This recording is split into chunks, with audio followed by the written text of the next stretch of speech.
وكفى وسلام على عباده الذين اصطفى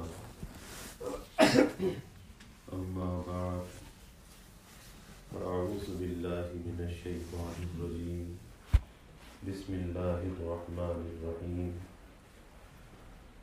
وما خلقت الجن والإنس إلا ليعبدون قال النبي صلى الله عليه وسلم حب الدنيا رأس كل خطيئة أو كما قال عليه الصلاة والتسليم رب اشرح لي صدري ويسر لي أمري واحلل عقدة من لساني يفقهوا قولي سبحانك لا علم لنا إلا ما علمتنا إنك أنت العليم الحكيم إن الله وملائكته يصلون على النبي يا أيها الذين آمنوا صلوا عليه وسلموا تسليما اللهم صل على محمد عبدك ورسولك وصل على المؤمنين والمؤمنات والمسلمين والمسلمات صدق الله العظيم وصدق رسوله النبي الكريم ونحن على ذلك لمن الشاهدين والشاكرين والحمد لله رب العالمين۔ اللہ رب العزت کا بے حد کرم اور احسان ہے، اللہ تعالیٰ نے ہمیں اپنے دین کے فکر کے ساتھ، آخرت کی فکر کے ساتھ مل بیٹھنے کا یہ موقع عطا فرمایا۔ اللہ تعالیٰ ہم سب کے اس مل بیٹھنے کو قبول فرمائے اور اسے اللہ اپنی رضا کا ذریعہ بنائے۔ اور بھائی کام بھی وہی ہے، انسان کا کوئی کام ہو، اس کا کوئی کلام ہو، اس سے اللہ اگر راضی ہو جائے تو سب کچھ انسان کو حاصل ہے، اور اگر چاہے انسان کام کتنا ہی اچھا کرے، اللہ کو پسند نہ ہو تو پھر وہ کام کسی کام کا نہیں ہے۔ کوشش یہی کرنی چاہیے زندگی میں کہ اپنی زندگی کے کاموں میں اللہ کی رضا کو مقدم رکھنا چاہیے، اور اس کا ایک طریقہ بزرگوں نے یہ بیان کیا کہ زندگی میں ہم جتنے کاموں کو انجام دیتے ہیں، صبح سے شام تک کی زندگی گزارتے ہیں اور زندگی کی اس دوڑ میں ہم مشغول ہوتے ہیں، اگر ہم ایک بات کا فکر اپنے دل میں پیدا کر لیں، اس فکر کو بیدار کر لیں کہ جو کام بھی ہم کر رہے ہیں، کوئی کلام کر رہے ہیں، کوئی ملاقات کر رہے ہیں، اس سے مقصود کیا ہے، اپنے آپ سے پوچھنا ضرور چاہیے مقصد اس سے کیا ہے۔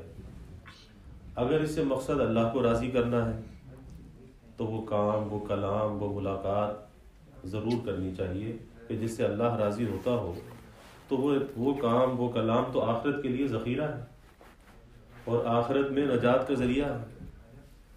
لیکن اگر کوئی کام، کوئی کلام، کوئی ملاقات ہم اپنے نفس کی لذت اور مزے کے لیے کر رہے ہیں، اللہ اس سے ناراض ہوتا ہے لیکن ہمارا جی خوش ہوتا ہے، ہمارے نفس کو مزہ آتا ہے، تو پھر اپنے نفس کے لیے، اپنے جی کے مزے کے لیے پھر کوئی ایسا کام اور کلام نہیں کرنا چاہیے کہ اپنا جی تو خوش ہو جائے لیکن اللہ ناراض ہو جائے۔ تو یہ سودا خسارے کا سودا ہے، فائدے کا سودا نہیں ہے، اور ایک ایمان والے بندے کو خسارے سے بچنا چاہیے، نقصان سے بچنا چاہیے۔ اور وہ نقصان بھی کہاں کا نقصان ہے؟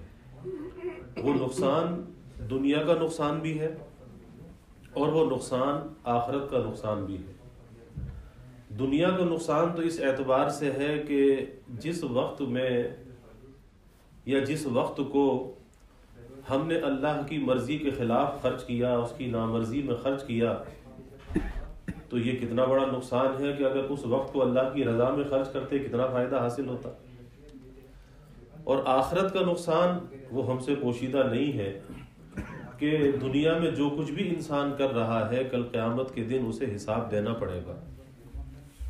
ہمیں جو دنیا کے اندر بھیجا گیا ہے، دنیا کے اندر ہمیں ایک بامقصد زندگی دے کر بھیجا گیا ہے. دنیا کے اندر کسی کھیل تماشے کے لیے نہیں، کسی آزادی کے لیے نہیں، کسی عیش و عشرت کے لیے نہیں، بلکہ یہاں آنے کا مقصد آخرت کی تیاری ہے. اب ہمیں یہ دیکھنا چاہیے کہ یہ زندگی، اور یہ زندگی ہماری بھی نہیں ہے، اس زندگی کے ہم مالک نہیں ہیں، اس وقت کے ہم مالک نہیں ہیں. آج جو نعمتیں بھی ہمیں حاصل ہیں، چاہے وہ ہماری جان ہے، ہمارا وقت ہے، ہمارا مال ہے، جو کچھ بھی ہمارے پاس کہہ تو دیا جاتا ہے کہ جی ہماری جان ہے، ہمارا وقت ہے، ہمارا مال ہے، لیکن حقیقت یہ ہے کہ ہمارا کچھ بھی نہیں ہے. اللہ کی ایک امانت ہے. اللہ نے یہ امانتیں ہمارے سپرد کی ہیں، اور کل جب ہم دنیا سے چلے جائیں گے تو کل قیامت کے دن سوال ہوگا ثم لتسألن یومئذ عن النعیم، کہ ایک ایک نعمت کے بارے میں وہاں پہ سوال ہوگا. اگر ہم اس کے مالک ہوتے، وقت ہمارا ہوتا، جان ہماری ہوتی، قوت اور صلاحیت ہماری ہوتی، تو کل جب ہم اس کے مالک ہوتے پھر سوال کا تو کوئی حساب ہی نہیں بنتا کہ سوال کیوں ہو. سوال کا ہونا اس بات کی علامت ہے کہ ہم اس کے مالک نہیں ہیں، ہمیں اس کا حساب دینا ہے. جیسے ایک ملازم کو اگر مالک کچھ خرچ کے لیے پیسے دیتا ہے، ایک باپ بیٹے کو خرچ کے لیے پیسے دیتا ہے تو اس کا حساب بھی لیتا ہے کہ کتنا کتنا کہاں کہاں پہ خرچ کیا. اور اگر وہ بیٹا کہیں غلط خرچ کر کے آ جائے تو پھر بیٹا الگ ڈر رہا ہوتا ہے، اس کے دل میں خوف ہوتا ہے کہ اگر باپ اسے 100 یورو دیتا ہے کہ جاؤ بازار سے سودا لے کر آؤ، اور وہ 100 یورو ادھر ادھر کہیں ضائع کر کے آ جائے اور جو سودا گھر کا منگایا تھا، سامان منگایا تھا، وہ سامان لے کر نہ آئے، تو اب ظاہر ہے کہ وہ باپ کا سامنا کرتے ہوئے ڈرتا ہے کہ جس مقصد کے لیے مجھے پیسہ دیا گیا تھا میں نے اس مقصد میں اس کو استعمال نہیں کیا. اب ڈرتا ہے، پریشان ہوتا ہے کہ کس منہ سے باپ کے سامنے جاؤں، کیونکہ سوال ہوگا.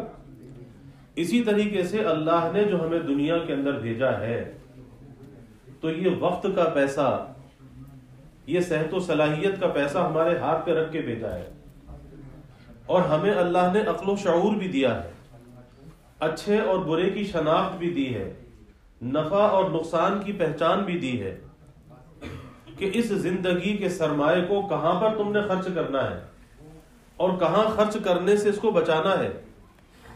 کیوں اتنا عقل و شعور تو ہے کہ ہم نفع اور نقصان کو پہچانتے ہیں، رات اور دن کو پہچانتے ہیں، لیکن جب اس دنیا میں زندگی گزارنے کا مرحلہ آتا ہے تو پھر ہم نفع نقصان کو بھول جاتے ہیں. پھر ہم یہ چاہتے ہیں کہ جو ہمارا جی چاہے، جو ہمارا من چاہے، ہم ویسی زندگی گزاریں. تو یاد رکھیے کہ ہم ویسی زندگی گزارنے کے لیے آزاد نہیں ہیں. یہ جو ذہنوں میں آزادی کا تصور ہے کہ ہم آزاد ہیں، ہم آزاد نہیں ہیں، کیونکہ ہمارے محبوب صلی اللہ علیہ وسلم نے فرمایا الدنیا سجن المؤمن و جنت الکافر، کہ یہ جو دنیا ہے مومن کا تو قید خانہ ہے. گویا کہ مومن تو یہاں پر قید میں ہے، لیکن کافر کی یہ جنت ہے. اب کافر اپنی جنت میں جو چاہے کرے، جیسے چاہے رہے، اس کی جنت ہے. اس کی زندگی، اس کا رہن سہن، اس دنیا کی دوڑ میں اس کا ہم سے آگے بڑھنا، یہ ہمارے لیے معیار نہیں ہے کہ جیسا وہ ہے ویسے ہم بھی ہو جائیں، کیونکہ وہ تو اپنی جنت میں ہے اور ہمارا قید خانہ ہے. ہمیں تو اس قید خانے سے آزادی چاہیے. تو اس دھوکے کو اپنے ذہنوں سے نکالنا چاہیے کہ ہم آزاد ہیں، کیونکہ ہم چاہے کتنا اپنے آپ کو آزاد سمجھیں، لیکن ہمارے محبوب صلی اللہ علیہ وسلم جب یہ فرما رہے ہیں کہ ہم ایک قید خانے کے اندر ہیں، قید میں ہیں، تو پھر ہم آزاد نہیں ہیں، چاہے اس دھوکے کے اندر ہم مبتلا رہیں. لیکن کافر کی یہ جنت ہے. اب اس قید سے آزادی کب نصیب ہوگی؟ اس قید سے جو آزادی نصیب ہوگی وہ موت کے بعد ہوگی. کہ ایک ایمان والا بندہ جب اپنی زندگی کے مقصد کو پہچانتا ہے اور مقصد کو پہچان کر اس زندگی کو اللہ کے حکموں کے تابع گزارتا ہے بڑا مجاہدہ کرنا پڑتا ہے، بڑی مشقت برداشت کرنی پڑتی ہے، لیکن اپنی آخرت کے لیے کرنا چاہیے، کیونکہ نیکی کا کرنا بھی آسان نہیں ہے اور گناہ سے بچنا بھی آسان نہیں ہے۔ رکاوٹیں موجود ہیں، اور جہاں رکاوٹیں ہوتی ہیں وہاں پہ مشقت آتی ہے، مشکل آتی ہے۔ ایک دشمن ہمارے اپنے اندر موجود ہے، وہ ہمارا نفس ہے، وہ بھی رکاوٹ ڈالتا ہے۔ ایک دشمن شیطان موجود ہے، کھلا ہوا دشمن ہے، جس کی دشمنی کوئی چھپی بھی نہیں ہے، اعلانیہ ہے، کہ اللہ نے اس کا اعلان کر دیا کہ یہ تو تمہارا کھلا ہوا دشمن ہے، انہ لکم عدو مبین، کھلا ہوا دشمن ہے۔ تو ادھر سے شیطان بھی رکاوٹ ڈالتا ہے، ادھر سے نفس بھی رکاوٹ ڈالتا ہے۔ پھر کہیں پہ ماحول آ جاتا ہے، ماحول رکاوٹ ڈال دیتا ہے، کہیں پہ کوئی دوست آتا ہے، وہ دوست رکاوٹ ڈال دیتا ہے۔ تو نیکی کے کرنے میں بھی مشکلات ہیں اور گناہ سے بچنے میں بھی مشکلات ہیں۔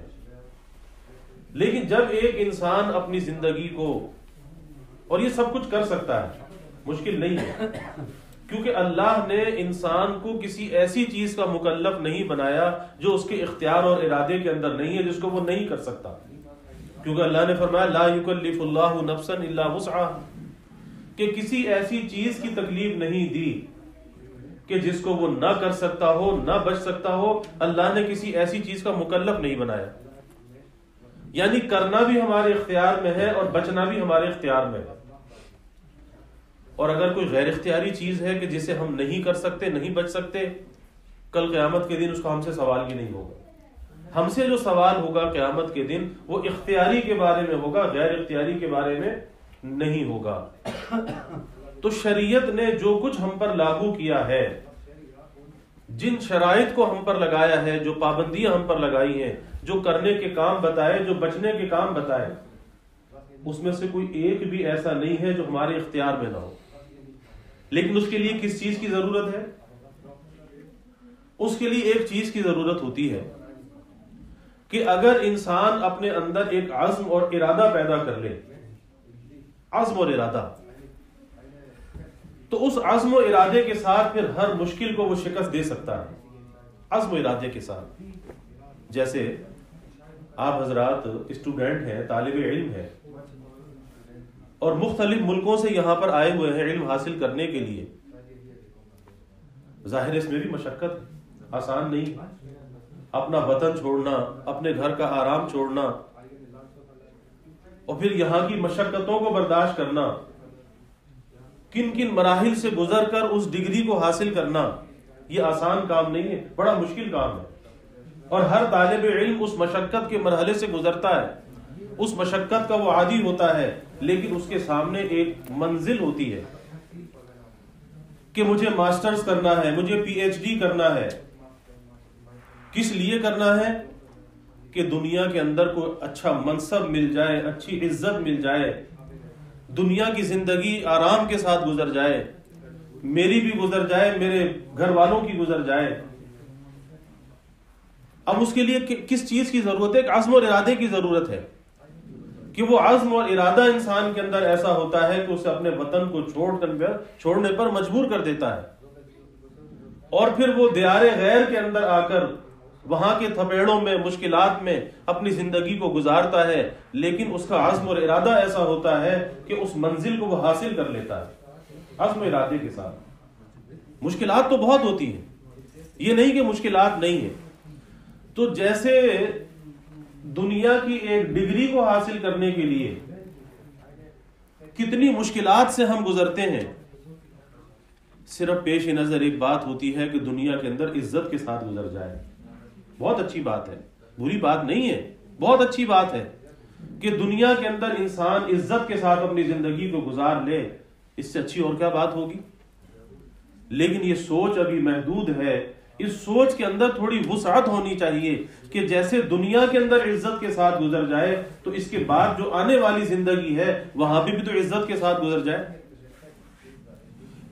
خالی ہماری سوچ اس دنیا تک محدود نہیں ہونی چاہیے کہ دنیا کا مال مل جائے، دنیا کی عزت مل جائے، دنیا کی راحت مل جائے، دنیا کا سکون مل جائے، بڑا مکان مل جائے، بڑی جاب مل جائے، بڑی سواری مل جائے، اچھی بیوی مل جائے، اچھی اولاد مل جائے، تو یہ سوچ تو دنیا تک محدود ہے، اور یہ ساری چیزیں انسان کی ضروریات کی ہیں، ان چیزوں کی نفی نہیں کی جا سکتی.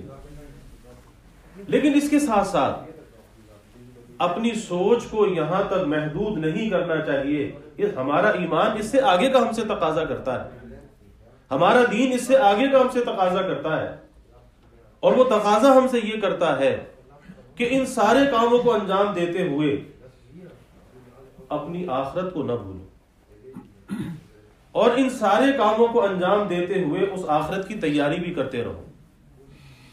اور وہ کوئی مشکل کام نہیں ہے، اس کے ساتھ ساتھ وہ بھی ہو سکتا ہے. یہ تو ہمیں ایک شیطان دھوکہ دیتا ہے. شیطان دھوکہ کیا دیتا ہے کہ میاں ابھی تو پڑھ لو، پھر اس کے بعد کوئی وقت آئے گا تو اللہ کو راضی کر لیں گے، آخرت کی تیاری کر لیں گے. شیطان ہمیں یہ دھوکہ دیتا ہے. شیطان یہ دھوکہ دیتا ہے کہ ابھی تو جوانی کی عمر ہے، اس جوانی کو عیش و عشرت کے ساتھ گزار لو، پھر کوئی وقت آئے گا تو اللہ کو راضی کر لیں گے.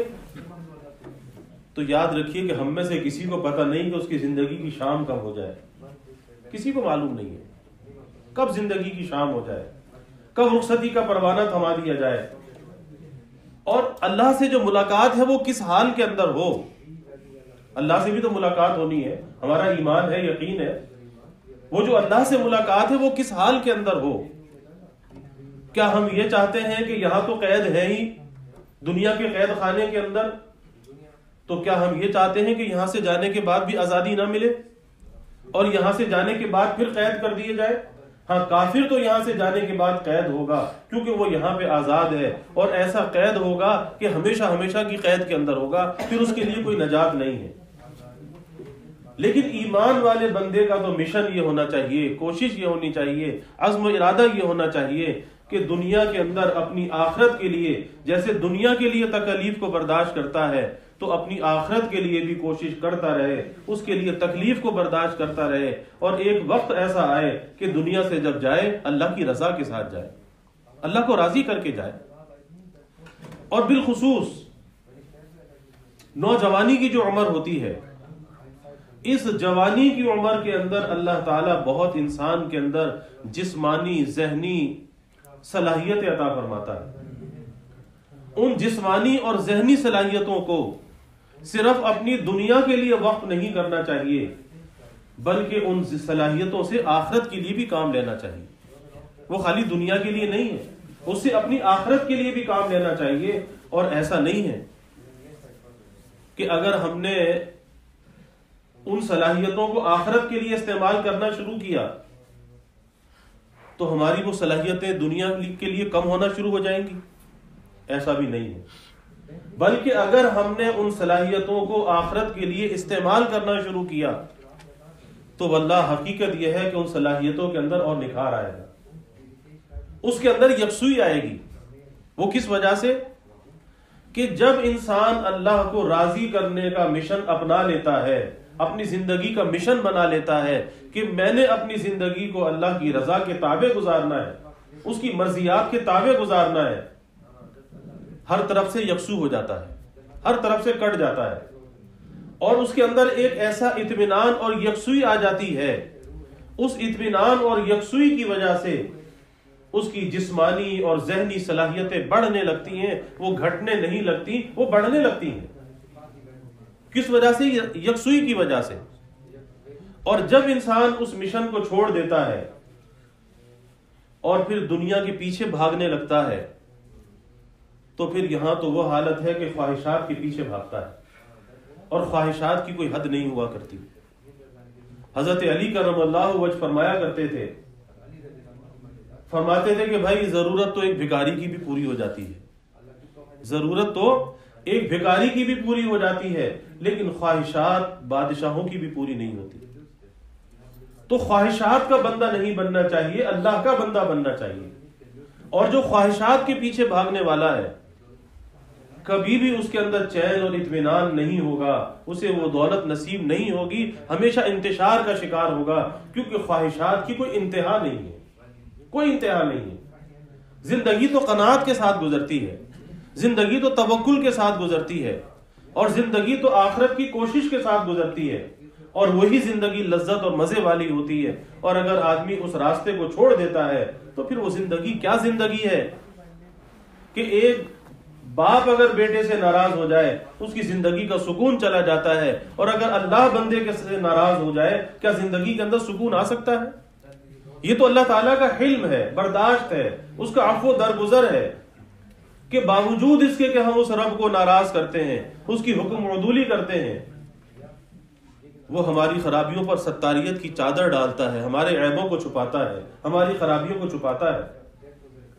وہ ہمیں رسوا نہیں کرتا, وہ ہمارے رزق کو کم نہیں کرتا, وہ ہماری صلاحیتوں کو ہم سے نہیں چھینتا. کس وجہ سے؟ سبقت رحمتی علی غضبی, کہ اس کی رحمت اس کے غضب پر غالب ہے. ورنہ دنیا کے اندر اگر کوئی کسی انسان کے ساتھ ایسا برتاؤ کرے تو کتنی آپس کے اندر اختلافات کھڑے ہو جاتے ہیں اور کتنی دشمنیاں پیدا ہو جاتی ہیں. لیکن بندہ اللہ کے ساتھ ایسا معاملہ کرتا ہے, اللہ کی نافرمانیاں کرتا ہے, لیکن اللہ اسے مہلت دیتا ہے.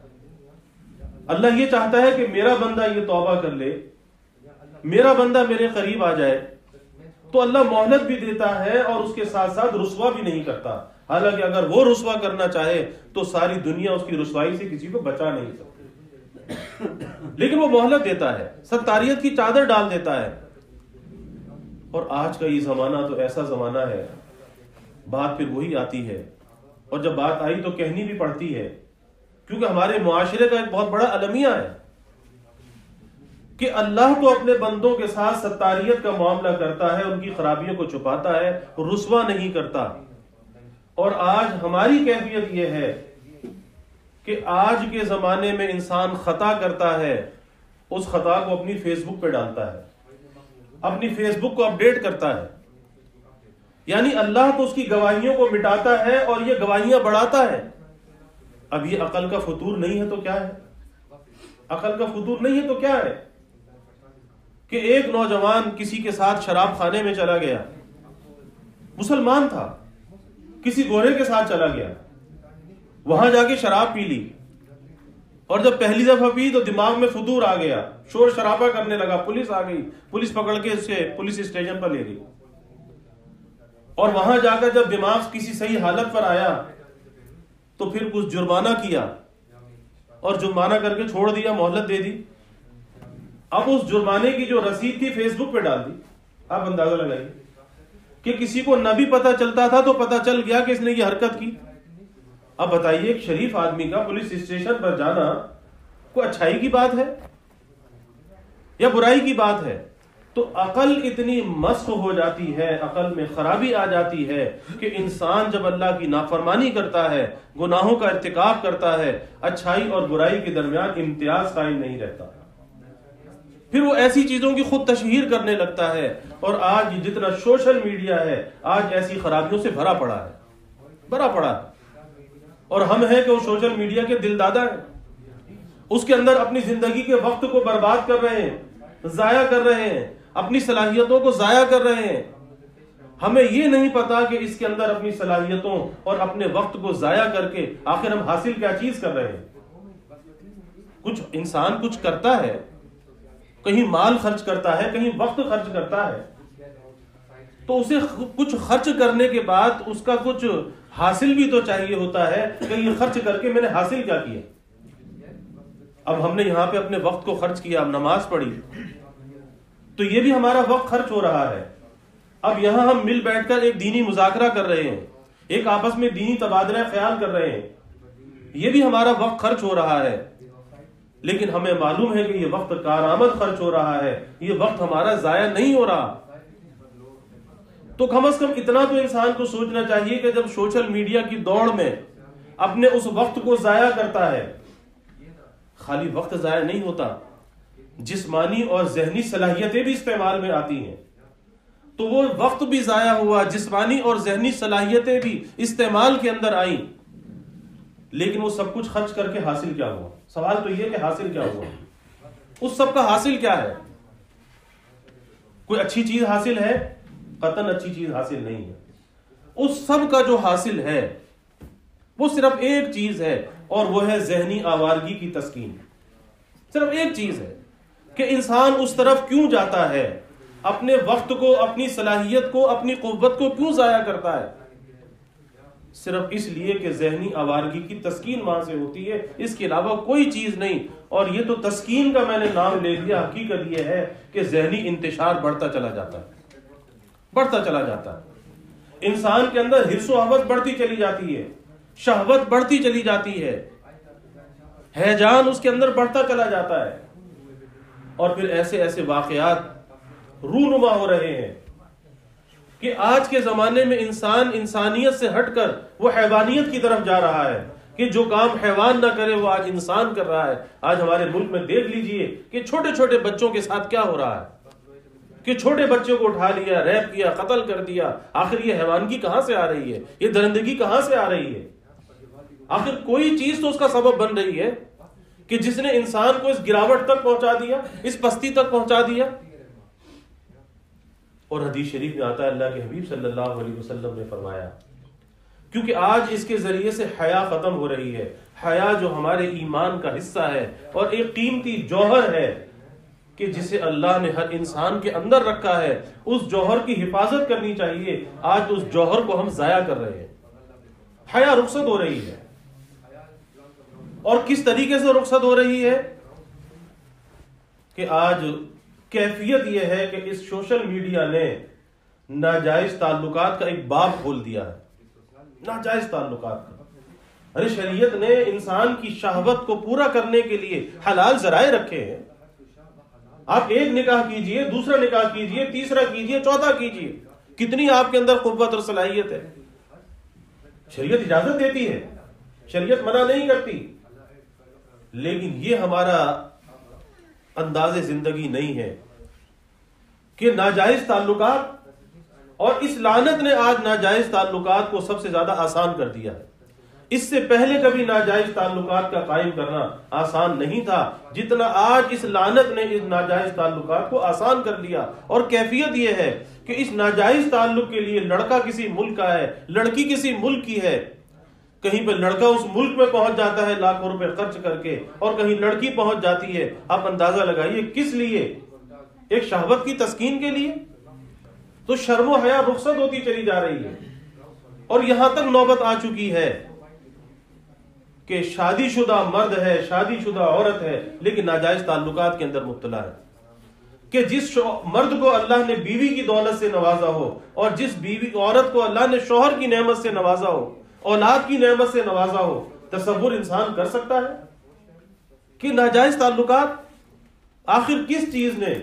اس چیز نے جس کو کہتے ہیں کہ اس نے دنیا کو سمیٹ کر محدود کر دیا۔ واقعی دنیا کو تو محدود کر دیا، لیکن انسانوں کو ایک دوسرے سے دور کر دیا، اور انسانوں کے رشتوں کے اندر جو احترام تھا اس احترام کو رخصت کر دیا۔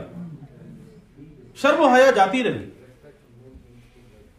ایسے ایسے واقعات رونما ہو رہے ہیں کہ جس کو انسان زبان پہ نہیں لا سکتا، صرف اس کی وجہ سے کہ آج بھائی سے بہن کی آبرو محفوظ نہیں، کہ بھائی جو بہن کی آبرو کا محافظ ہوتا ہے، باپ جو بیٹی کی آبرو کا محافظ ہوتا ہے، آج باپ سے بیٹی کی آبرو محفوظ نہیں، اور بہن سے بھائی کی آبرو محفوظ نہیں۔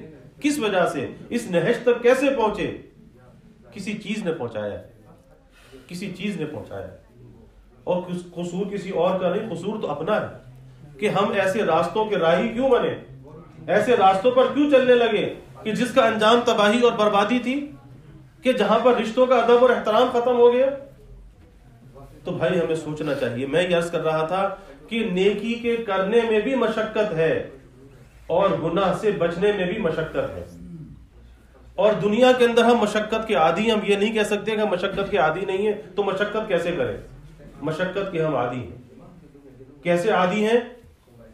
کہ آج دنیا کے لیے ہم اپنے آپ کو کتنا تھکا رہے ہیں، کتنا تھکا رہے ہیں۔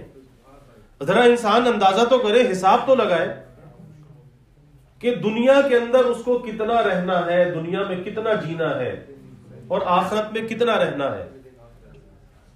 لیکن صبح سے شام تک کی زندگی کے اگر اوقات میں سے اس کا کوئی تناسب نکالا جائے، کوئی پرسنٹیج نکالا جائے، پھر حساب لگایا جائے کہ سارے دن اور رات میں دنیا کے لیے کتنا وقت خرچ ہو رہا ہے اور آخرت کے لیے کتنا خرچ ہو رہا ہے، پھر یہ اندازہ لگایا جائے کہ دنیا میں رہنا کتنا ہے اور آخرت میں رہنا کتنا ہے۔ ظاہر ہے کہ جہاں زیادہ رہنا ہو وہاں کی زیادہ کوشش ہونی چاہیے، اور جہاں کم رہنا ہو وہاں کم کوشش ہونی چاہیے۔ لیکن آج ہم دنیا کے لیے تو اپنے آپ کو تھکا رہے ہیں، اور تھکانے سے مطلب کیا ہے؟ کوشش کر رہے ہیں، لیکن آخرت کے لیے اپنے آپ کو تھکا نہیں رہے، وہاں دھوکے کے اندر مبتلا ہے کہ ہاں کبھی کر لیں گے، وقت آئے گا تو کر لیں گے۔ تو بھائی اس دھوکے سے نکلنا چاہیے، اس دھوکے سے نکلنا چاہیے۔ اللہ کے حبیب صلی اللہ علیہ وسلم ایک مرتبہ چٹائی پر سوئے ہوئے تھے۔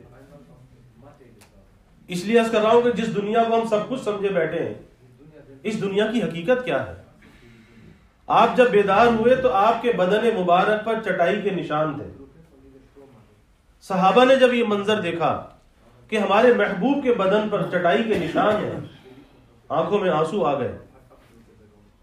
حضرت عمر رضی اللہ تعالی نے عرض کیا کہ یا رسول اللہ صلی اللہ علیہ وسلم، اگر آپ ہمیں اجازت دیں تو آپ کے لیے ہم کسی نرم بستر کا انتظام کر دیں۔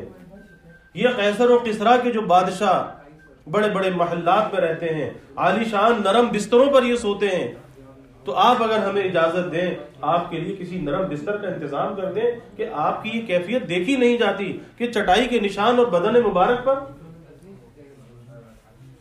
آج اگر ہم بھی یہ بات سنتے ہمارے دل میں تکلیف محسوس ہوتی ہے کہ ہمارے محبوب اس طرح سے سوتے تھے، اس طرح سے چٹائی کے نشان بدن پر آ جاتے تھے، اور آج ہم اپنی حالت کو دیکھیں کہ ہم کتنے عیش و عشرت کے ساتھ سوتے ہیں، تو ذرا ہمیں اس کیفیت کا بھی اندازہ کرنا چاہیے۔ آخر وہ کیفیت کس وجہ سے تھی؟ کہ دنیا کی حقیقت پیش نظر تھی کہ یہ دنیا یہ رہنے کی جگہ نہیں ہے، یہ دنیا منزل نہیں ہے، یہ تو ایک مسافر خانہ ہے، ایک راہ گزر ہے۔ تو آپ نے کیا فرمایا؟ آپ نے فرمایا کہ بھائی میری مثال تو ایسی ہے جیسے کوئی شخص راہ چلتے ہوئے کچھ دیر کے لیے کسی منزل پر ٹھہر جائے، کہیں کسی درخت کے نیچے لیٹ کر آرام کر لے اور پھر اٹھ کر اپنی منزل پر روانہ ہو جائے۔ مجھے اس دنیا سے کیا واسطہ، کیا واسطہ؟ ایک اور واقعہ حدیث میں آتا ہے کہ آپ صلی اللہ علیہ وسلم صحابہ کے ساتھ کہیں سے گزر رہے تھے، دیکھا کہ کچرے کے ڈھیر پر ایک بکری کا مردار بچہ پڑا ہوا ہے اور کن کٹا بھی ہے، کان کٹے ہوئے ہیں۔ آپ ٹھہر گئے، آپ نے صحابہ سے پوچھا کہ بھائی تم میں سے کون ہے جو 1 درہم کے بدلے اس بکری کے بچے کو خرید لے، 1 درہم کے بدلے اس بکری کے بچے کو لے لے؟ تو صحابہ نے عرض کیا کہ یا رسول اللہ صلی اللہ علیہ وسلم، اسے 1 درہم کے بدلے کون خریدے گا؟ ایک تو یہ کہ یہ مردار ہے، اور دوسرا یہ کہ عیب دار بھی ہے کہ اس کے کان بھی کٹے ہوئے ہیں، تو اسے کون ہے کہ 1 درہم کے بدلے خریدے گا؟ اللہ کے حبیب صلی اللہ علیہ وسلم نے فرمایا کہ جیسے تمہاری نظر میں یہ بکری کا بچہ بے وقت ہے کہ 1 درہم کے بدلے تم اسے خریدنے کے لیے آمادہ نہیں ہو، تو اللہ کے نزدیک فرمایا کہ یہ دنیا اس سے کہیں زیادہ بے وقت ہے، کہیں بے زیادہ وقت ہے۔ اسی لیے فرمایا کہ اگر اس دنیا کی قدر اللہ کے نزدیک، اس دنیا کی وقت اور قدر اللہ کے نزدیک مکھی کے پر کے برابر، مچھر کے پر کے برابر بھی ہوتی تو کسی کافر کو 1 گھونٹ پانی کا نہ ملتا۔ پتہ چلا کہ بے حقیقت چیز ہے، بے حقیقت چیز ہے۔ اور حقیقت کیا ہے؟ حقیقت آخرت ہے۔ دنیا ایک سراب ہے، دنیا ایک دھوکہ ہے، ایک راہ گزر ہے۔ اس راستے سے گزرنا تو ہے، سب نے گزرنا ہے، میں نے بھی گزرنا ہے، آپ نے بھی گزرنا ہے، لیکن ایسے گزرنا ہے کہ اسے منزل نہیں سمجھنا۔ جس نے منزل سمجھ لیا اس نے اپنی آخرت کا نقصان کر لیا، اور آخرت ہمیشہ ہمیشہ رہنے کی جگہ ہے، اس کا نقصان کرنے والا اس سے بڑا بے وقوف کون ہوگا؟ تو بھائی میں عرض کر رہا تھا کہ ہمیں بامقصد زندگی دے کے بھیجا گیا ہے، ہمیں اس مقصد کو پہچاننا چاہیے کہ جیسے ایک ڈگری حاصل کرنے والا طالب علم، اس کے پیش نظر مقصد ہوتا ہے کہ مجھے یہ چیز حاصل کرنی ہے، اس مقصد کو جب پیش نظر رکھتا ہے اس چیز کو حاصل کر لیتا ہے۔ اسی طرح دنیا میں رہ کر آخرت کی کامیابی بھی مقصد ہونا چاہیے، اور اس مقصد کا حصول آسان ہے، مشکل نہیں ہے۔ آسان کس اعتبار سے ہے؟ آسان اس اعتبار سے ہے کہ جب انسان کسی کام کو شروع کرتا ہے اسے بہت مشکل لگتا ہے، بہت مشکل لگتا ہے۔ صبح فجر کی نماز کے لیے اٹھنا بہت مشکل لگتا ہے، لیکن آدمی اٹھتا رہے اٹھتا رہے اٹھتا رہے، بالآخر وہ جو مزاحمت ہے وہ کمزور ہوتی جاتی ہے۔ ہر چیز میں رکاوٹ ہوتی ہے نا، صبح اٹھنے میں بھی رکاوٹ ہے، مزاحمت ہے، لیکن اگر اپنے کو مجبور کر کے یہ اٹھتا رہے اندر کی مزاحمت کمزور ہوتی رہتی ہے، اور ایک وقت ایسا آتا ہے کہ خود بخود بستر چھوڑ کے کھڑا ہو جاتا ہے۔ کتنے لوگ ہیں کہ جو اللہ کے گھر میں حاضری دیتے ہیں، نماز پڑھتے ہیں اور بالخصوص فجر کی نماز میں آتے ہیں، اور کتنے لوگ ہیں بستر کے مزے لوٹتے رہتے ہیں اتنی بڑی رحمت سے اور خیر سے محروم ہو جاتے ہیں۔ کس وجہ سے؟ کہ اس اندر کی جو مزاحمت ہے، اندر کی جو رکاوٹ ہے، اس کا مقابلہ نہیں کر پاتے۔ اور یہ اندر کی جو مزاحمت ہے، رکاوٹ ہے، اس کا مقابلہ کرنا چاہیے، کیونکہ نفس کا کام تو رکاوٹ ڈالنا ہے، لیکن اس سے لڑنا تو چاہیے، اس کو شکست تو دینی چاہیے۔ دنیا جہاں کو شکست دینا چاہتے ہیں لیکن اپنے نفس کو شکست دینا نہیں چاہتے۔ اور اللہ کے حبیب صلی اللہ علیہ وسلم نے فرمایا کہ جس نے اپنے نفس کو پہچان لیا، یعنی اپنے آپ کو پہچان لیا، اس نے اپنے رب کو پہچان لیا۔ تو رب کی شناخت بھی جب حاصل ہوتی ہے کہ جب آدمی اپنے آپ کو پہچانتا ہے، تو اس مزاحمت کا مقابلہ کرنا کہ جو نہ چت کر سکے نفس کے پہلواں کو، جو نہ چت کر سکے نفس کے پہلواں کو، تو پھر یوں ہاتھ پیر بھی ڈھیلے نہ ڈالے۔ یہ نہیں کہ اپنی لگام ساری نفس کے حوالے کر دے، شیطان کے حوالے کر دے۔ جو نہ چت کر سکے نفس کے پہلواں کو، تو یوں ہاتھ پیر ڈھیلے نہ ڈالے۔ ارے اس سے تو کشتی ہے عمر بھر کی، یہ نفس اور شیطان سے کشتی عمر بھر کی ہے، اس سے تو کشتی ہے عمر بھر کی۔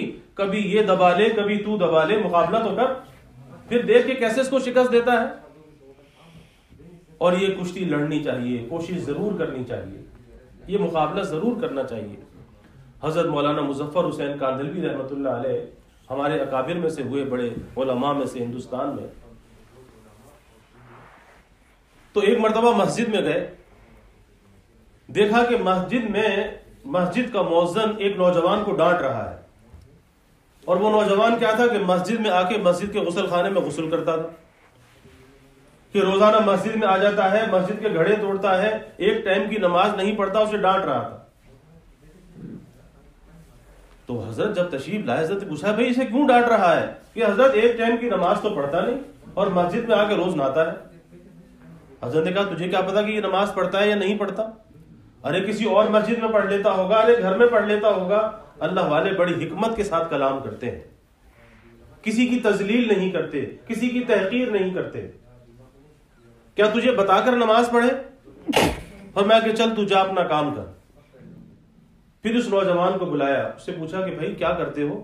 ماشاءاللہ اتنے کڑیل نوجوان ہو، کیا کرتے ہو؟ کہا کہ جی کشتی لڑتا ہوں، پہلوانی کرتا ہوں۔ حضرت نے پوچھا کہ کشتی کیا چیز ہوتی ہے؟ کہا جی کشتی یہ ہوتی ہے کہ دو پہلوان آپس میں لڑتے ہیں اور ایک پہلوان دوسرے پہلوان کو چت کر دیتا ہے، اسے شکست دے دیتا ہے۔ کہا کہ بھائی واہ واہ بہت اچھی بات ہے، لیکن کہا کہ ایک کشتی ہم تمہیں بتائیں، وہ کشتی بھی لڑو گے؟ کہا جی میرا تو کام ہی ہے کشتی لڑنا، میں کشتی کیوں نہیں لڑوں گا؟ کہا کہ وہ کشتی یہ ہے، اللہ والے اسی کی لفظوں کے اندر باتوں کو سمجھاتے ہیں۔ فرمایا کہ وہ کشتی یہ ہے کہ انسان کا ایک مقابلہ اس کے نفس اور شیطان کے ساتھ ہے۔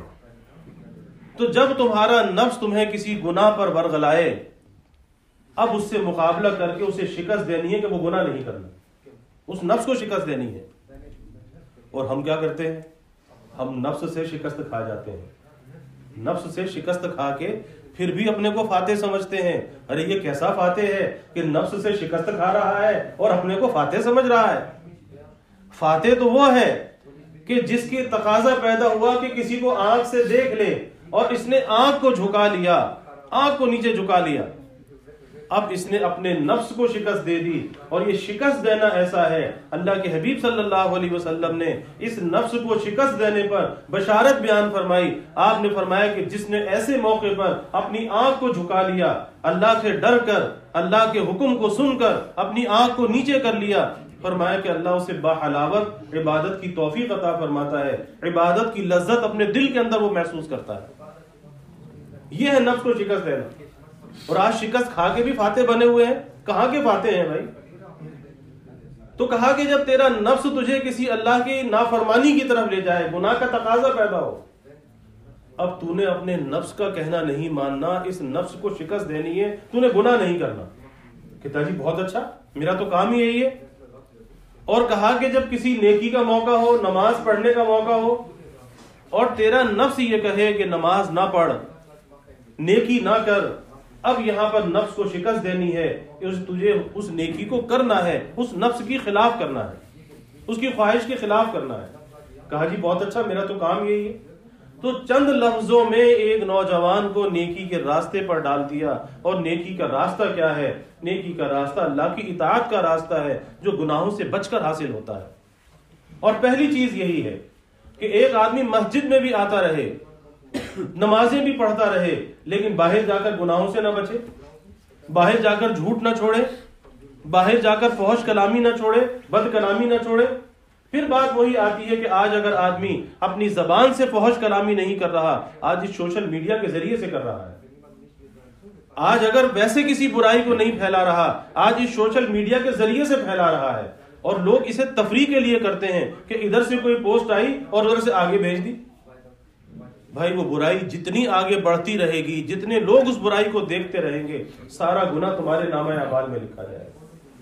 یہ ایسی کوئی تفریح نہیں ہے کہ جتنی وہ برائی آگے پھیلے گی، سبب تو تم بنے تھے، تم نے آگے بھیجا تھا، تم نے کیوں نہیں اس کو ڈیلیٹ کر دیا، وہیں پہ ختم کیوں نہیں کر دیا؟ اس کا مطلب یہ ہے کہ تم برائی کو پھیلانے کا سبب بن رہے ہو۔ تمہیں تو نیکی پھیلانے کا ذریعہ بننا چاہیے، نہ کہ برائی کو پھیلانے کا۔ تو آج یہی ہو رہا ہے کہ آج ہم نیکی پھیلانے کا ذریعہ تو نہیں بن رہے، لیکن آج برائی کا ذریعہ بن رہے ہیں۔ برائی کی اشاعت ہو رہی ہے، کس راستے سے؟ اس سوشل میڈیا کے راستے سے۔ اور آخری بات کر کے میں بات کو ختم کرتا ہوں کہ آج اسی سوشل میڈیا نے ایک ایسی مصنوعی دنیا کو جنم دیا ہے کہ ہر انسان ایک مصنوعی دنیا میں جی رہا ہے اور اپنی اصلیت سے دور ہٹتا چلا جا رہا ہے۔ وہ کیا ہے؟ وہ یہ ہے کہ ہر مسئلہ، ہر پریشانی، ہر دکھ درد کا جو علاج ہے تو وہ جا کے گوگل پہ تلاش کرنا چاہتا ہے، وہ اپنے مسئلے گوگل سے حل کرنا چاہتا ہے۔ ارے بھائی، کبھی ان چیزوں سے مسئلے حل ہوا کرتے ہیں؟ اللہ تعالیٰ نے کائنات کا جو نظام بنایا ہے، انسانوں کی ضروریات کو انسانوں کے ساتھ وابستہ کیا ہے۔ انسان مل کر تو ایک دوسرے کی ضروریات کو پورا کر سکتے ہیں، ایک دوسرے کے دکھ درد کو بانٹ سکتے ہیں، کسی کی پریشانی کو دور کر سکتے ہیں، اس کی پریشانی کو شیئر کر سکتے ہیں، لیکن یہ گوگل کا کسی کی پریشانی کو دور کر سکتا ہے؟ اور ایسے ہی لوگوں کی تربیت اور اصلاح اگر ہونی ہوتی تو اللہ رب العزت تو اس سے کہیں اچھا سافٹ ویئر بنانے پہ قادر تھے، اس سے کہیں اچھا گوگل بنا کے لوگوں کو دے دیتے۔ انبیاء کو بھیجنے کی کیا ضرورت تھی؟ آخر انبیاء کو کس لیے بھیجا؟ خالی کتابوں پر بھی اکتفا نہیں کیا، آسمانی کتابیں بھی آئیں، لیکن اس کے ساتھ انبیاء بھی آئے۔ اور انبیاء کے آنے کا مقصد کیا تھا؟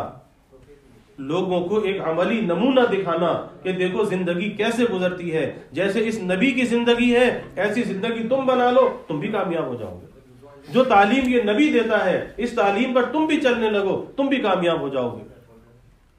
اور آج اس سوشل میڈیا نے ہمیں نیکی سے بھی دور کیا، نیک لوگوں سے، علماء سے دور کیا، اللہ کے ذکر سے دور کیا، اللہ کے گھر سے دور کیا۔ آج اس چیز نے دور کر دیا، یہ حقائق ہے۔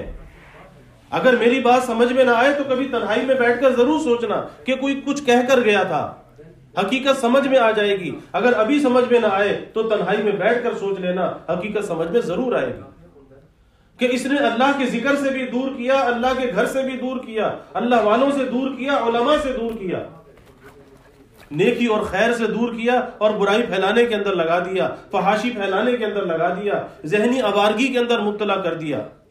کتنا بڑا نقصان ہے۔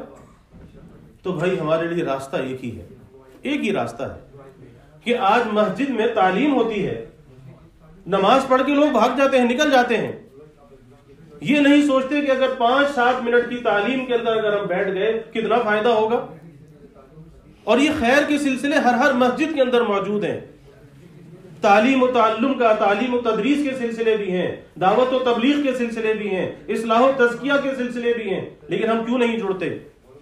اور یہ بات ذہن میں رکھیے کہ انسان کی تربیت انسان سے تو ہو سکتی ہے، وہ کسی گیجٹ سے نہیں ہو سکتی، کسی سافٹ ویئر سے نہیں ہو سکتی۔ انسان انسان کی تربیت کر سکتا ہے، انسان انسان کے دکھ درد کو بانٹ سکتا ہے۔ تو آج ہمارا سب سے بڑا نقصان یہ ہو رہا ہے کہ آج ہم ان خیر سے دور ہوتے چلے جا رہے ہیں۔ ارے اللہ کا گھر کتنی بڑی نعمت ہے۔ اللہ کے حبیب صلی اللہ علیہ وسلم نے فرمایا کہ جس کا دل اس گھر میں اٹکا ہوا ہو، ایک نماز کے بعد دوسری نماز کا انتظار کرتا ہو، اس گھر میں آنے کے لیے بے چین رہتا ہو، فرمایا قیامت کے دن اللہ کے عرش کے سائے میں ہوگا۔ کتنی بڑی بات ہے، معمولی بات ہے۔ اور پھر ہماری تنہائیاں اور خلوتیں جو اللہ کی یاد کے ساتھ آباد ہونی چاہیے تھی، ہماری تنہائی، ہماری خلوت، آج وہ خلوتیں ناپاک ہیں۔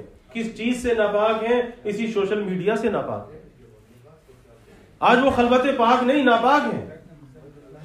اس نے خلوتوں کو بھی ناپاک کر دیا۔ اور خلوت وہ چیز ہے، وہ کیفیت ہے کہ اگر خلوت کے اندر انسان ہے، تنہائی کے اندر وہ ہو اور یاد یار ہو، اللہ کی یاد میں لگا ہوا ہو، اللہ سے دعا کر رہا ہو، اللہ کا ذکر کر رہا ہو، قرآن مجید کی تلاوت کر رہا ہو، لا الہ الا اللہ کا ذکر کر رہا ہو، اور اللہ کی یاد میں رو رہا ہو، اللہ کو پانے کے لیے رو رہا ہو، اللہ کی محبت میں رو رہا ہو، اللہ کے ڈر سے رو رہا ہو۔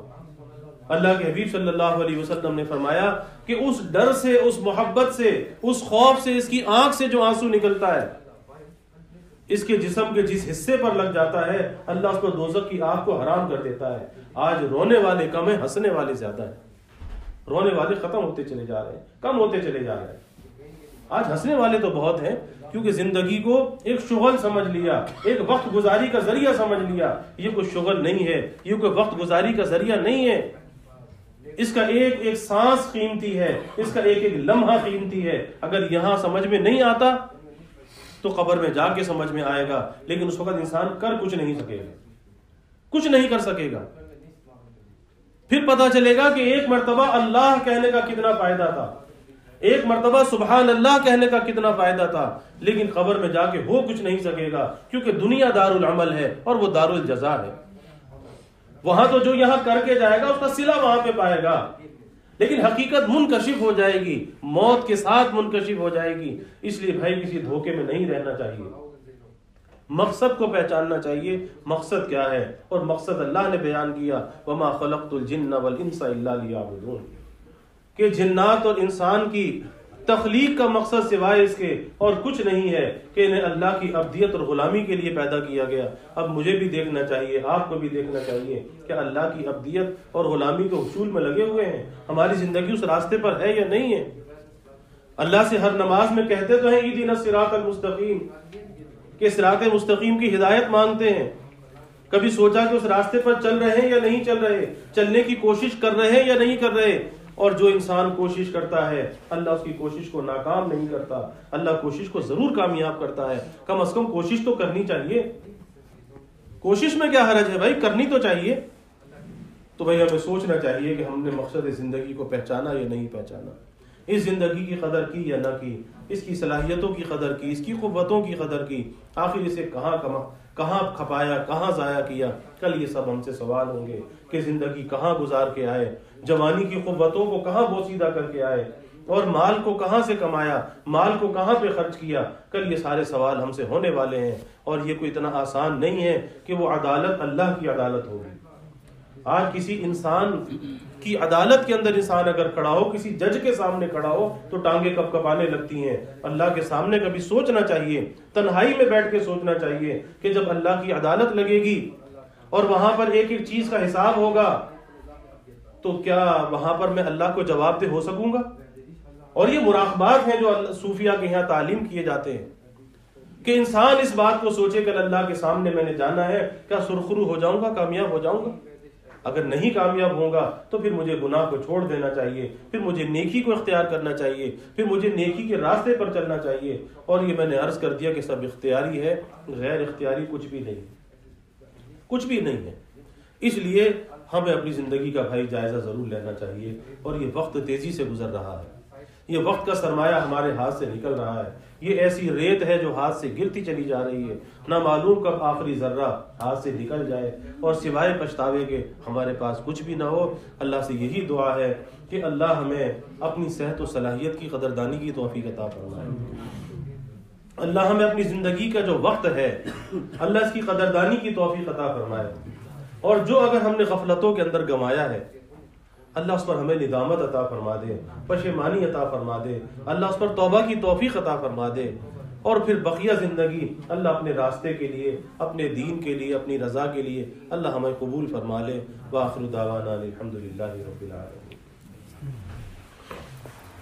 الحمدللہ رب العالمین والعاقبۃ للمتقین والصلاة والسلام علی اشرف الانبیاء والمرسلین، اللهم صل على سيدنا ومولانا محمد وعلى آل سيدنا ومولانا محمد صلاة تنجينا بها من جميع الأهوال والآفات وتغزيلنا بها جميع الحاجات وتطهرنا بها من جميع السيئات وترفعنا بها عندك أعلى الدرجات وتبلغنا بها أقصى الغايات من جميع الخيرات في الحياة وبعد الممات، إنك على كل شيء قدير.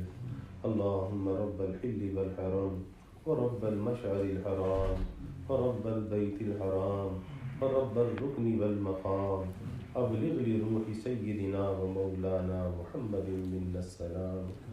ربنا آتنا في الدنيا حسنة وفي الآخرة حسنة وقنا عذاب النار.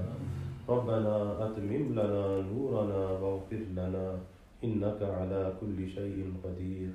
ربنا لا تزغ قلوبنا بعد إذ هديتنا وهب لنا من لدنك رحمة إنك أنت الوهاب. ربنا هب لنا من أزواجنا وذرياتنا قرة أعين واجعلنا للمتقين إماما.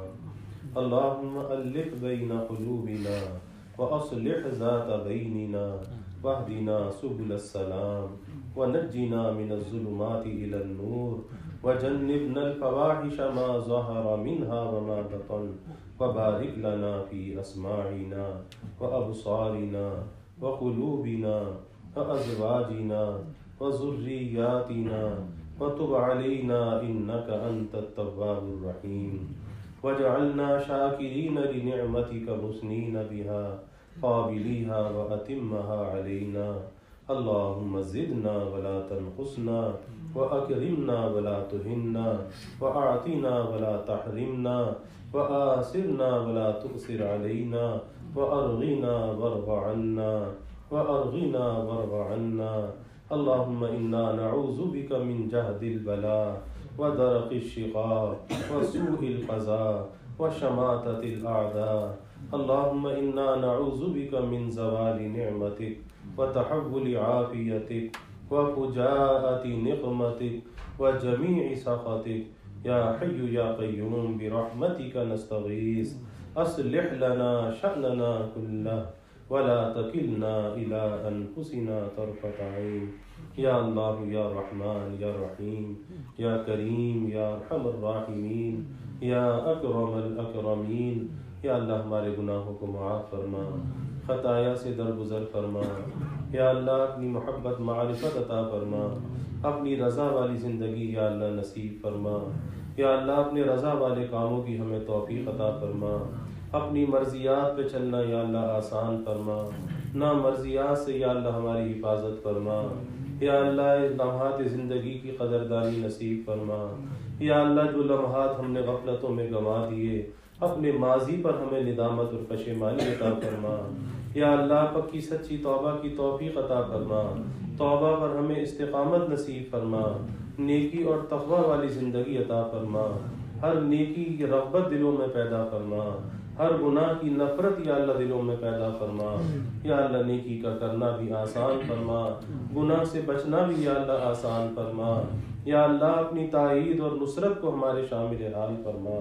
یا اللہ بے تیری تائید اور توفیق کے یا اللہ نہ ہم کسی نیکی کو کر سکتے ہیں یا اللہ نہ کسی گناہ سے بچ سکتے ہیں، تیری قدم قدم پر تیری مدد کے محتاج ہیں۔ اے اللہ تو اپنی مدد کو ہماری شامل حال فرما، ہماری مشکلات کو آسان فرما، ہماری پریشانیوں کو یا اللہ دور فرما۔ یا اللہ جتنے بھی حاضرین ہیں، ان کے متعلقین، اہل خانہ، یا اللہ سب کی جو بھی حاجات ہیں، پریشانیاں ہیں، یا اللہ سب کی پریشانیوں کو دور فرما، سب کے کھانے پینے میں خیر و برکت فرما، علم و عمل میں خیر و برکت فرما، روزی روزگار میں خیر و برکت فرما، گھر بار میں خیر و برکت فرما۔ یا اللہ جو بچے یہاں پر علم کے حصول کے لیے آئے، یا اللہ سب کی تکمیل بعافیت فرما، سب کے لیے آسانیوں کا معاملہ فرما، رکاوٹوں کو یا اللہ دور فرما۔ یا اللہ اس مقصد میں کامیاب فرما، اس مقصد کے ساتھ یا اللہ زندگی کے مقصد کو پہچاننے کی یا اللہ توفیق عطا فرما۔ یا اللہ ہمارے نوجوان بچے بچیوں کی حفاظت فرما، ہماری خواتین کی حفاظت فرما۔ یا اللہ آزادی کے فتنوں سے بچا، بے حیائی کے فتنوں سے بچا، دنیا کی محبت سے بچا، آخرت کے فکر کو بیدار فرما، بڑوں کا ادب کرنے والا بنا، چھوٹوں پر شفقت کرنے والا بنا، خلق خدا سے درگزر کرنے والا بنا۔ یا اللہ اس گھر سے در سے صحیح تعلق نصیب فرما، اس گھر کا حاضر باش بنا، نیکیوں کا اہتمام کرنے والا بنا، اصلاح کی فکر میں لگنے والا بنا۔ یا اللہ ظاہری باطنی ہر قسمی ترقیات عطا فرما۔ یا اللہ سب کے علم میں، عمل میں، رزق میں خوب خیر و برکت عطا فرما۔ یا اللہ رزق آسان عطا فرما، رزق حلال عطا فرما، برکت والا عطا فرما، ابواب رزق کشادہ فرما، رزق ظاہر بھی یا اللہ عطا فرما، رزق باطن بھی عطا فرما، نیکی اور طاعت کا رزق عطا فرما، ذکر و فکر کا رزق عطا فرما، اپنی محبت و معرفت کا یا اللہ رزق عطا فرما۔ یا اللہ کبھی مخلوق کا محتاج نہ بنا، یا اللہ ہمیشہ اپنا محتاج بنا کے رکھنا، اولاد کا محتاج نہ بنانا، حساب حجار کا دست نگر نہ بنانا۔ یا اللہ ہمیشہ اپنا محتاج بنا کے رکھنا، اپنے در کا سائل اور بھکاری بنا کے رکھنا، اپنے در کا منگتا اور سوالی بنا کے رکھنا۔ یا اللہ اپنے غیر سے ہماری امیدوں کو قطع فرما، اپنی ذات عالی کا یقین ہمارے دلوں میں پیدا فرما۔ یا اللہ ہر امید کو اپنی ذات سے وابستہ کرنے والا بنا۔ یا اللہ ایمان کی ترقی عطا فرما، اعضاء کی سلامتی عطا فرما، ہر محتاجی معذوری سے یا اللہ حفاظت فرما۔ یا اللہ ہم کمزور ہیں، ضعیف ہیں، ہر ابتلا اور آزمائش سے تیری پناہ چاہتے ہیں۔ اے اللہ ہر آزمائش سے بچا، ہر امتحان سے بچا۔ یا اللہ جو ہماری عمر بڑھتی جائے، ہماری نعمتوں کو بڑھاتے جانا، ہماری نیکیوں کو بڑھاتے جانا، ہماری عافیت کو بڑھاتے جانا۔ یا اللہ سب سے زیادہ ہمارے ایمان کو بڑھا دینا۔ یا اللہ جب وقت ملاقات آئے، دنیا سے جانے کا وقت آئے، یا اللہ سب سے زیادہ ایمان ہمارے پاس ہو، یا اللہ موت کی رغبت ہمارے دل میں ہو، یا اللہ آپ کی ملاقات کا شوق ہمارے دل میں ہو۔ یا اللہ زندگی بھی اپنے ذکر والی عطا فرما، اپنے استحضار والی عطا فرما، موت بھی اپنے ذکر و استحضار والی عطا فرما۔ یا اللہ ہماری قبروں کو جنت کا باغ بنا، قبر کی تنگی سے، اندھیرے سے، عذاب سے یا اللہ تیری پناہ چاہتے ہیں۔ یا اللہ تو ہمیں پناہ دے دے، یا اللہ تو ہمیں پناہ دے دے۔ یا اللہ میدان حشر کی ذلت اور رسوائی سے بچا۔ یا اللہ جیسے یہاں ستاری فرمائی، پردہ پوشی فرمائی، اے اللہ وہاں بھی پردہ پوشی فرمانا۔ یا اللہ نہ ہمیں یہاں پہ رسوا فرما، یا اللہ نہ وہاں پہ رسوا فرما۔ یا اللہ وہاں کی رسوائی سے بچا، اپنے حبیب صلی اللہ علیہ وسلم کی شفاعت نصیب فرما، آپ کی شفاعت سے یا اللہ جنت کا ٹھکانہ عطا فرما۔ یا اللہ اپنے حبیب صلی اللہ علیہ وسلم کی غلامی میں یا اللہ جینے اور مرنے کی توفیق عطا فرما، آپ کے طریقوں پر چلنے والا بنا۔ یا اللہ ہمیں با حیا بنا، با کردار بنا، با گفتار بنا، با ادب بنا، بے ادبی سے حفاظت فرما، علماء کا ادب کرنے والا بنا۔ یا اللہ علماء سے یا اللہ ہمیں فائدہ حاصل کرنے والا بنا۔ یا اللہ اس مصنوعی دنیا سے ہماری حفاظت فرما، اس سوشل میڈیا کی لعنت سے، اس کی مضرتوں سے یا اللہ ہماری نسلوں کی یا اللہ حفاظت فرما، ہماری بچے بچیوں کی یا اللہ حفاظت فرما، اس کے مضر اثرات سے سب کو محفوظ فرما، عزت آبرو کی حفاظت فرما، سب کو عفیف بنا، پاک دامن بنا۔ یا اللہ ہمیں دنیا آخرت کی ہر بھلائی عطا فرما، جو مانگا وہ بھی عطا فرما، جو نہ مانگ سکے وہ بھی عطا فرما، یا اللہ ہمیشہ اپنے سے مانگنے والا بنا، دین دنیا آخرت کی ہر بھلائی عطا فرما، یا اللہ اپنی رحمتوں کا، برکتوں کا، نعمتوں کا، راحتوں کا نزول فرما، زحمتوں کو یا اللہ دور فرما، یا اللہ ہمیں عافیت دارین عطا فرما، عافیت دائمہ عطا فرما۔ اللہم انا نسألک من خیر ما سألک منہ نبیک سیدنا محمد صلی اللہ علیہ وسلم، ونعوذ بک من شر ما استعاذک منہ نبیک سیدنا محمد صلی اللہ علیہ وسلم، وأنت المستعان وعليك البلاغ ولا حول ولا قوة إلا بالله، وجزى الله عنا محمدا صلى الله عليه وسلم ما هو أهله، وصلى الله تعالى وسلم على النبي الكريم، آمين آمين برحمتك يا رب۔